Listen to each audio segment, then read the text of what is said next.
Director சசியோட மனைவி சீமா. அது வந்து ஹீரோ வந்து இவர் மம்முட்டி வந்து ஒரு லவ் சீன். அப்போ வந்து மம்முட்டி கிண்டலாக கேட்டாரா, உன் ஒய்ஃபை வந்து கட்டி பிடிக்கலாமா இல்லையா அப்படின்னு கேட்டார்.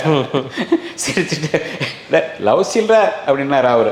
இதை வந்து இந்த சீமா வந்து ஒரு இதோடு சொல்கிறாங்க. இந்த மாதிரி வந்து அவர் கிண்டலாக கேட்டார். ஆனாலும் கூட அந்த அளவுக்கு மம்முக்கா ஒரு நல்ல ஒரு ஜெனூனான இவர் அப்படிங்கிற மாதிரி அவங்க சொல்லியிருக்காங்க. அவர் மேலே இருக்கிற ஒரு மரியாதை வச்சு அப்படி சொல்லியிருக்காங்க. அந்த அளவுக்கு அவங்க ஜோவியலாக இருந்திருக்காங்க அவங்கெல்லாம். இதுக்கு பிறகு மோகன்லால் பற்றி இப்படி பெருசாக யாரும் என்கிட்ட சொன்னதே இல்லை.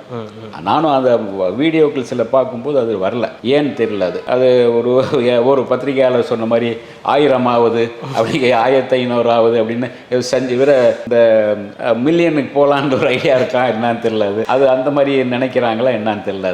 ஏன்னா அவர் பெண்கள் விஷயத்தில் வேற அந்த மாதிரி சொல்லுவாங்க சில பேர். அவர் மேலே நல்ல அபிப்பிராயம் இல்லை ஒரு மாதிரி அப்படின்னு ஒரு மலையாளத்தில் ஒரு சொல்லியிருப்பார் ஒருத்தர்.